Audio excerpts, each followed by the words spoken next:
Hi, Carlo. Thank you very much for giving us some time today. Everybody, I'd love to introduce Carlo Batara, a top real estate agent with Crane Luxury Realty in Costa Rica and marketing strategist globally. Thanks for coming, Carlo.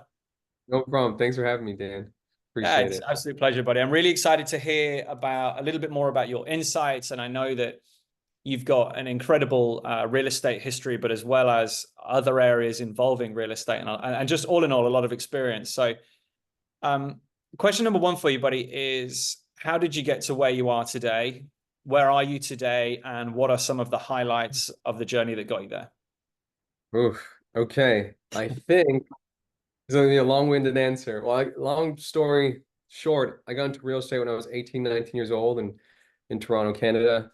Um, and, one rookie of the year, made the top 10 in an office of 150 plus agents. Um, and, I think I didn't know it was a big deal until my broker was telling me, I think your average agent does 2 deals in their first year. And I did four deals, but five ends in my first month. Nice. Uh, but a lot of it was prepping prior. And so while I was in school getting my real estate license, I was already running around, let's call it an internship, an unofficial internship, running around for other top producers. I think when I was in phase two of the real estate courses, everybody knew which brokerage they were going to go to, and I didn't. I felt super behind, and I was like, I don't know which brokerage I'm going to. And so I spoke to the teacher at that point. He was like, he started laughing. I remember his name. His name was Ron. I don't know if it was Ron White, but Ron White. I remember his face, and he started laughing. He was saying, Carlo, you're so young, and you're fine. All these people are calculating commissions that don't exist, so you're totally fine. He told me he said, look, go to the brokerages, interview them, find people you like, and go work for them for free. It's the best advice I can give you. So I did that. So maybe 6 months prior finishing phase three, which then gets you licensed, I was already, doing all the grunt work that nobody wants to do, like getting people. I'm not going to name names because these people are probably still in the industry. Like getting such and such coffee and getting dry cleaning, all the quote unquote bitch work. Um, and then I started learning about what they were doing, what they weren't doing that could work. And so what I did after I passed phase two and I was on the verge of finishing phase three to be fully licensed, I was already door knocking neighborhoods that I knew I wanted to work in, neighborhoods I used to live in. And at first, I had no idea what I was doing, just shy. Well, I'm not a shy kid, but I was out there, I was shy. I didn't know what to say. Super dressed up, which I still think is a good thing. Knocking on doors, letting them know, like, hey, my name's Carlo Batara. Getting my real estate license. I grew up in the complex next door. If you have any questions at all about real estate, in about a month, I'm going to be licensed. And I had nothing to give to them. And then, 99 out of 100% of them would say nothing, close the door in my face. One or two people would say, I remember you used to run around here, blah, blah, blah. There's a house over there that um, sold last month. Do you know what it sold for? So then I would go back to those top producers that I had, and I would ask them like, hey, there's a house over there. How do I find it? So they showed me how to use the systems, even before like the login MLS systems, before I was even licensed. And then I would go back to those houses and be like, hey, here's the printout, the house sold for this amount, blah, blah, blah. Now I'm fully licensed, and I would go back and I have the questions that other people asked. So I would go back to the other houses and I would have something prepared to give to them. Just saying, hey, Mr. and Mrs., just want to let you know, here are the last sales in your neighborhood. Here's a printout, take it, no pressure. Let me know if you have any questions. And I would continuously do that. And by the time I got to um, being licensed, I already had two listings ready that they said, okay, when you're licensed, we're going to list with you. So, and that's how I was able to do 5 deals in that first month. I had two listings. One of them I double ended. I remember I think I sold it for $144,000. Nice. Same place. The place is probably 600,000 in Toronto Yeah. now. Yeah. And I double ended that. Um, so that's really three, and then they bought. So that's how I did five deals in my first month, and so that was awesome. And I remember I didn't stop doing that. I started door knocking like crazy to other complexes and other neighborhoods close by, letting them know I have this new listing. There's an open house coming, blah blah blah. Then I got too busy to actually continue door knocking. And then I started doing flyering. I learned about flyering, which then taught me about messaging. You know, just prior to this, before we started recording, I was talking about messaging and some of the marketing material. Then I learned about postal walks. Americans aren't going to know what this is, but we have postal codes. And I didn't know this either, that you're supposed to door knock in the route that you want to send things through mail so you can follow up after. And I was just winging it. But literally my first year, I'd almost spent 4 to 6 hours a day door knocking and just talking to people. And who And who got you into the door knocking? Was that something that, you know, one of the peers at that point, or the higher performers in the agency, who said, "Hey, rookie agent, feet on the street, get out, knock on the doors, meet people"? absolutely, there's two Okay. people. One was Tony. Uh, I'll leave his last name out. And he was like, Carlo, you speak so well. You're put together well. You should go out there and just talk to people. And then he said, just door knock. And so I started doing that. And then I would go back, and then they hired a manager. I'll go back to the office and I'll tell him exactly what happened. And he would give me tidbits and I would use my own creativity around it. And then there was another manager brought in. Her name was Rosa. She became one of my like super moms. You know, she was a retired agent, super successful. And she was like, every time you come back here with questions and feedback, she gets excited because you're actually doing something. So it was Yeah, you Tony and learn it Rosa, too. exactly, that really pushed me to do that. Um, or gave me the inspiration to do it. I didn't really need much pushing. And then I remember the first open house I held. I literally spent 6 hours that 2 days in a row, 6 hours each day. Each neighborhood, I just gave them a flyer. Hey, just want to let you know I'm having an open house only for the neighborhood. It's not a public open house. And interviewed everybody. And then this was my very first open house. Rosa was supposed to show up, but she said she couldn't, Saturday afternoon or whatever. She had something come up. I'm calling her, my open house. I'm like, Rosa, there's 15 people in this tiny little 2-bedroom townhouse. Like, what do I do? Right. She's like, how did you get 15 people in there? Your successful open house is 2 to 3 people over 2 hours. And I was like, well, I door knocked like I've been doing. And she's like, well, just make sure no one steals anything. Right? And I was like, okay. So I was staying at the front door and then just making sure no one stole anything. But yeah, that was exciting. And I sold it in that open house. And then it gave me another excuse to go back around to the neighborhood to let them know, like, hey, just so you know, in Canada and Toronto, we use sold conditional instead of the term under contract. Same thing. And that led to more and more listings in the neighborhood because they saw that I was putting in like, hard work to get sales. So Yeah. I remember that shit, man. I was so young. I was a little kid. And you're building trust in the neighborhood. You're creating a bit of a niche as to be the go-to guy in that particular neighborhood, and that worked. Yeah. Nice. Yeah. Yeah, dude. And I remember another funny story around open houses. I'd have like 4 or 5 listings in a neighborhood, all let's say in the 300 and under range. And I'm only one person, so my Saturdays were packed. My open houses were 12 to 2, 2 to 4, 4 to 6. Yeah. And I'm going from open house to open house, and I would see the same people. So those buyers that were on the fence of like, which agent should I choose? They're like, well, we just keep seeing you everywhere. Yeah. And Spent half the uh, day with you and built some rapport. exactly. So it built that reputation on the buying side too, the people that were looking to buy in those neighborhoods. So yeah, that was really how I catapulted that the first year, and I never really looked back from there. If I ever had a quote unquote down year, it was the effort and time that I put into or I didn't put into something. Okay. Yeah. And now, where are you? What are we? I mean, we spoke a little bit about this. I know exactly where you are. Yeah. You're telling me that it sounds like you're having a pretty solid 2024. Absolutely. Fast forward, I don't know how many years it is now, 16, 17 years of selling real estate. And I live in Costa Rica, top producer with Crane Real Estate here in Tamarindo, one of the biggest brokerages in Costa Rica, which is awesome, especially in the Guanacaste area.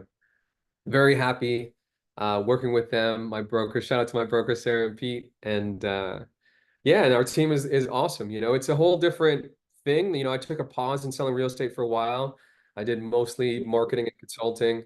Um, but then, you know, like we were talking about on offline prior, there's when you have a gift of selling, and it sounds like I'm tooting my own horn, there's actually almost no better feeling than doing a sale and genuinely helping somebody. And being in Costa Rica versus like in Toronto, it's very a completely different strategy in terms of selling and buying because, you know, when you're in a big city, you have the the chain of events. You might rent a condo, you might buy a condo, sell the condo, buy a townhouse, sell the townhouse, have some kids, move into a semi-detached or a detached home. Here, I'm gonna block that. Sorry. Then here in Costa Rica, it's totally different because, you know, somebody might show up. I got two messages yesterday. Hey, I'm just in town for 3 days. I just passed by your office. When are you available to meet? And it's not it's a completely different storyline than townhouse, semi-detached, detached home, you know, out of the city, etc. Here it's just like, hey, we fell in love with the town. We want to do this. We want to invest, things of that nature. So yeah, fast forward to today, I'm back to selling real estate, very happy, doing very well in sales wise, and in Tamarindo. Yeah. If you could um put it down to one thing, I'm sure there's a multiple things, but what would you say is one of the biggest factors in you having had success in different markets, in very, very different markets, and in different countries, and obviously different industries also?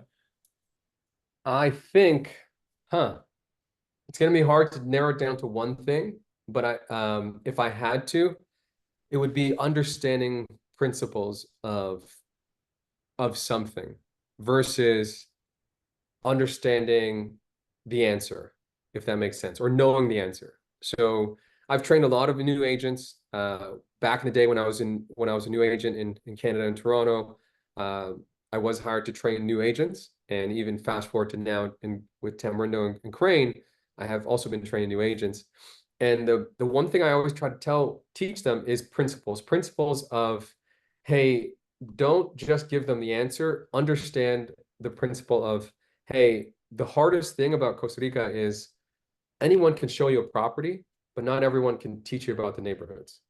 Yeah. And you can understand the same idea, like let's unpack that even further. Um, that what I was talking about stories and timelines. If you're in Toronto and you understand where somebody is in their buying or selling process or lifespan, you're going to do a better job of finding the property for them and catering to them.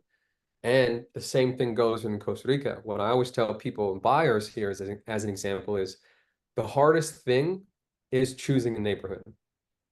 Once you can choose a neighborhood, then finding a property is actually going to be easier. So that goes back to principles of, you know, how do you choose a neighborhood? You choose a neighborhood based on your lifestyle. You know, you and I are both surfers. We're not going to live in Costa Rica in a place that has no surf, Yeah. you know, but many families might. So instead of where this isn't a knock on anyone who runs their business this way, but it's just not how I would, is I'm not just going to dive right into a property. I'm going to spend time to understand who you are, what your goals are, um, versus just like, yeah, I can show you this property, show you that property. Oh, I have the perfect property for you. But if one doesn't understand their own needs, then you're not gonna be able to choose the right property. Does that make sense? Yeah, it does. I like that because it goes very much with how I feel about the sales process. And everybody will tell you, not everybody, I suppose, but majority of people will tell you that a different part of the sales process is more important than the other. And for me, the most important is qualification, asking the Yeah, questions, understanding your client, why, not just what you want, why do you want that? And that's the important, it's the why, not the what. And a lot of people, and you'll know this as well. A lot of the time, buyers don't really know what they want, or definitely don't know what they need. And they see a house on the internet and they look, this is great. I'm interested in this house. And then you qualify them and you say, actually, that's an awful choice for what you're trying to do. And exactly. on the other side of that, there are agents that are like, oh, when can we show you this house? I'm like, well, Exactly. you know, you're wasting everybody's time at that point. You're not being efficient with your own time, which is the most important part of your business, and you're also not being efficient with your clients' time as well. Exactly. So, it's a tough call to say what is the most important, but I do think teaching and understanding and learning principles of any industry, whether it's marketing, real estate sales, is really is the most important thing. If you can, because the rest of it, you can get lucky a couple times, but you're not gonna, the average person or 99% of people are not going to be a quote unquote top producer without understanding the principles of whatever industry you're in, Yeah. and yeah, so if I had to choose one, it would be principles for sure. All right. And Principles. Um, if what do you know now that you wish you knew when you were breaking, you know, when you were busting doors down 18, 19 on your beat in Toronto? yeah, I would say all the cliches are real. you Okay. know, all the cliches that your parents tell you about, all the people that are trying to take care of you, they tell you about, they're real, like the cliches of you're the average of the 5 people you hang out with, follow your dreams, things of that nature, because and life's short. In a blink of an eye, you're going to be, you know, the old guy in the club or whatever. And so I think more than ever, these cliches about life, about business, going back again to the principles of how to run a business, how to be successful in your own right, they are, not that I have a bunch of regret, but if I just listened to those, I'd be in a very different position. Not that I'm not in a bad position at all, but instead of, like we were talking about offline, instead of flipping all these houses, I would have kept more. Yeah. But the shiny object of or the instant gratification of, whatever it could be, 50 grand or 150 grand on a flip versus $1 million in equity 10 years later. Those are That's the things that, rental commission and blah blah blah. exactly. So you can't, as when you're in your 20s and you haven't had a taste of success and whatnot, it's very hard to accept that long-term gratification versus short-term gain, so I would say that's one thing that I think about a lot is the principles of, the super simple principles. We can use a different industry of fitness. There's everything available to everybody now, but the same principles of, hey, eat better food and move your body are time tested and true, Yeah. uh, and those are cliches as well. So that's where I would say, if I had to choose or think about something that I wish I gave more credit to, is the cliches and of life and business. They're very true. Yeah. No, cliches are real. I agree with Yeah. you on that. I think there's a reason that we have these, you know, fables or old stories or whatever you want to call them that have been around for years and years and years. You know, there's a reason for that, and I agree with you. I think there's some sense there. Um, what's what would you say has been your biggest success in your career? And I don't mean biggest household. I mean actual biggest success story. I think being able to restart a real estate company in Costa Rica has to be up there, because I had a love for real estate in Toronto and Canada, and then I found surfing. Um, and I had everything you're supposed to have. You, Nice place, nice car, good life. And I wasn't as happy as they said I would, or I would be, sorry. And Yeah, I wasn't as happy as they said I would be. And the only thing that really kept me kind of sane was these random surf trips I would have. And so I would, now I'm working to then have enough time and money to take 3 months off and go on a surf trip down here or whatever it is, or wherever it is. And I remember a long time ago, maybe 2, 3 years into selling real estate, the first place I ever went to in Costa Rica was Nosara. Rich Burnham was there still, and he's still there, and he's good friends of my friends Jim and Brian. Introduced me to him, and Jim and Brian were like, "You guys should chat." Rich is like, "Well, I just started this company. If you're more than welcome to come down, I can see what you're doing, and you're more than welcome to work with us here."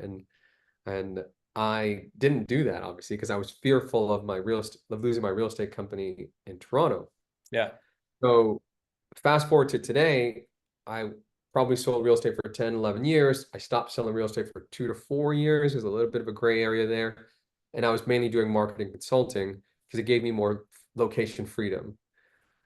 Very different, but very similar as selling real estate because you have these clients you have to service, etc. But the part that I missed the most was the human interaction of, you know, chatting with people, and the excitement that you would get of like, hey, I know these neighborhoods now. I can show you what are the best neighborhoods for you. So I think in a highlight of my career so far would definitely be able to jump right back into real estate here, and the belief that Sarah and Pete had with me or in me to say like, hey, I think you'd crush yours. And then the first year, it was almost like I picked up where I left off, 5 years prior as a top producer in Toronto. So Yeah, I mean, that felt good. you shot to the top of the pile pretty quickly, and I think continue the upward Yeah. trajectory, buddy. So you definitely paid their confidence back. I think pretty sure Thank you, they're buddy. happy with that choice. Yeah, yeah, absolutely. So that was a good that I would say that's a big highlight for me to know that like, oh, it wasn't a fluke, I actually do know what I'm doing. Yeah, I can So do this. yeah, exactly. So yeah, for sure. That's the top of the pile right now. Congrats, buddy. Thank Um, you. what's in the next step for your business and your personal life? Yeah, so definitely those are great questions. I would say one thing that, this happens to everybody. And if I don't know one top producer in any industry that has never gone through the point of like, I'm crushing business wise, my personal life sucks, and and the crappy part is you're doing all of this business stuff for for Yeah, your personal life, for the it people should that be the other way around. yeah, right. And then, but it's so hard to find that balance. I don't think I've never met anyone personally that has that balance all year round or consistently over 3 years. It's almost like it's here, and then you have to be cognizant of being able to bring it back, and then something comes up, an opportunity comes up, a development of 20 properties comes up, you might have to dial it down a little bit and have that conversation with the people around you and even yourself to say prepare yourself for it. But taking that time to rebalance is important. And so from a business perspective, I always broke down business. I don't know where or when I got this, but I've always broke it down to lead generation, lead conversion, and then servicing. Each one has their own skill, their own time and effort and knowledge required.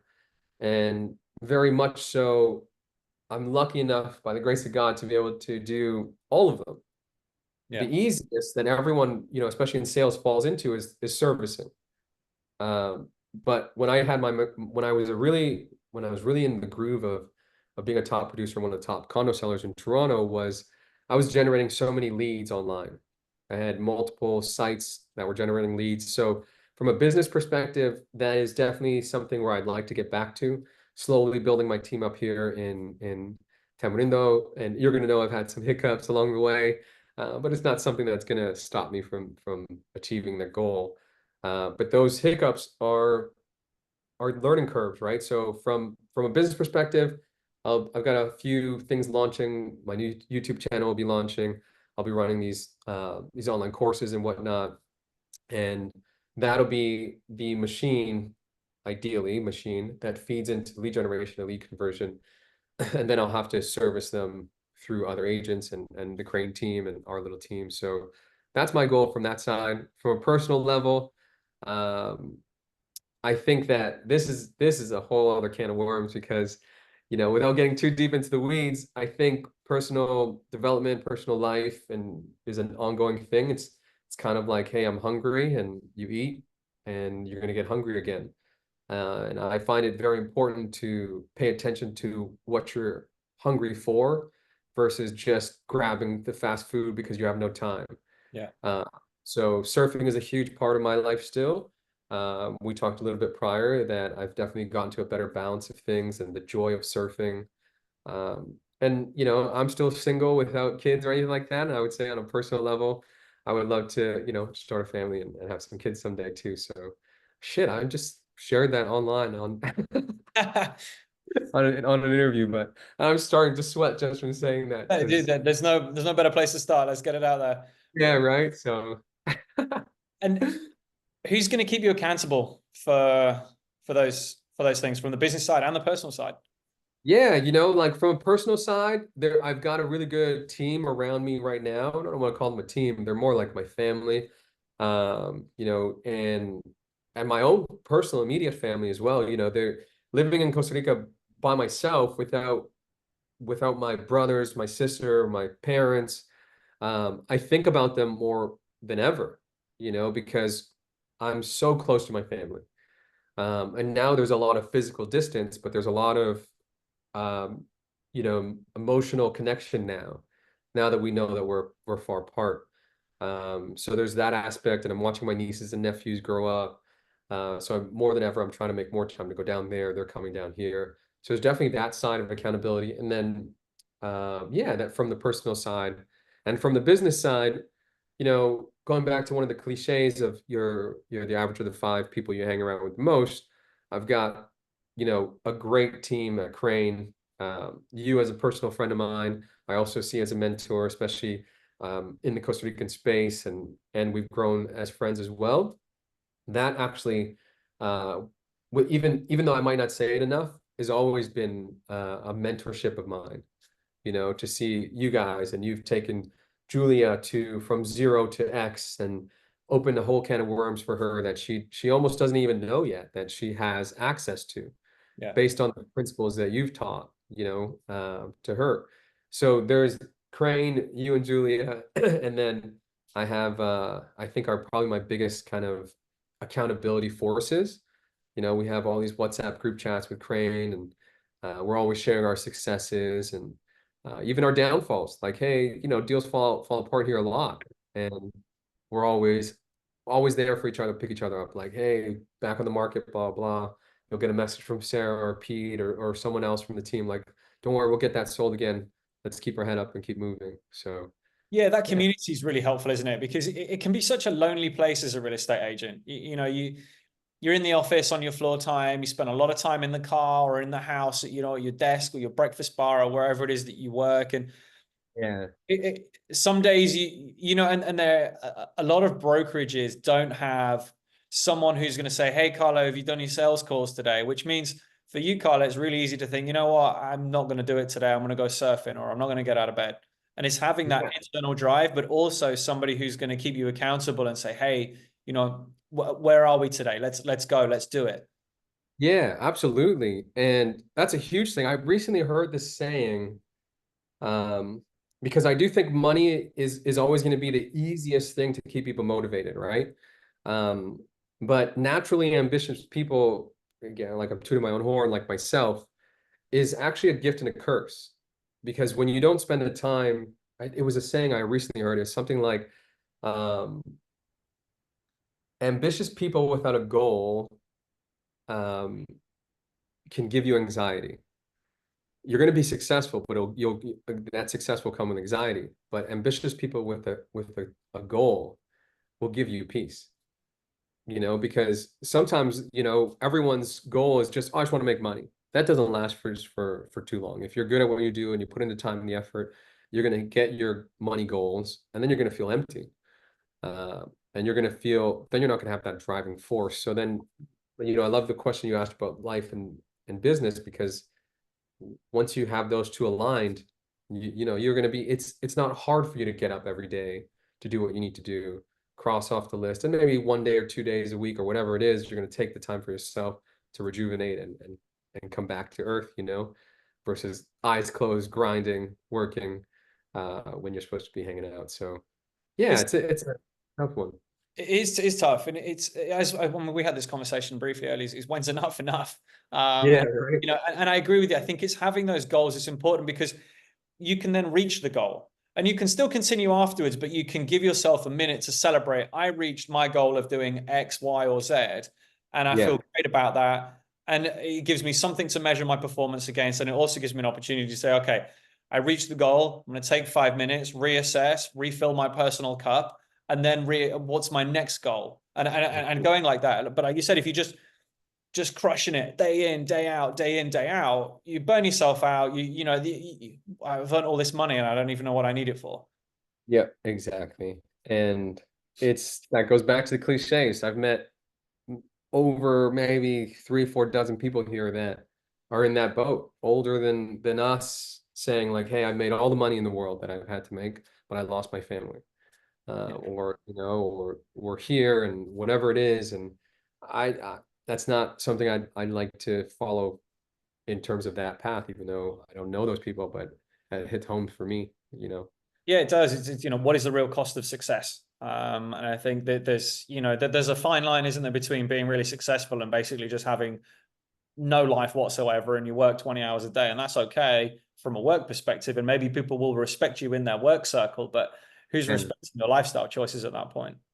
exactly. And knowing yourself a little bit more. It's I think South Korea and Japan are almost the like a lifelong experiment of their economies are doing great, their population is on the verge of extinct, because they haven't had kids in a long time and everyone's been focused on their professional career. Yeah, And I just saw this article this morning actually that South Korea is paying couples, I think it's like 40,000 or $38,000 a year to have a kid to have a kid. Wow. To because they're having population issues, it's interesting.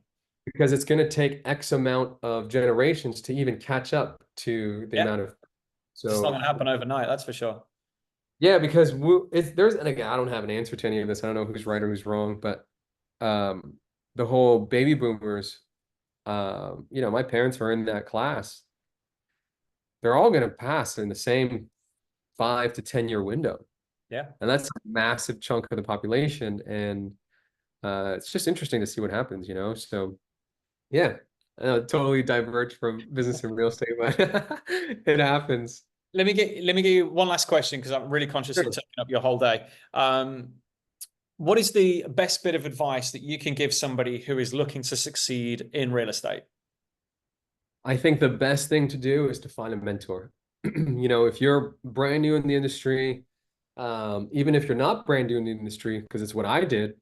I didn't come out to Costa Rica thinking like, I'm the best. I'm going to be able to do this. I'm a top producer from Toronto. I'm going to just open up my own brokerage and I'll be solo dolo and do my thing.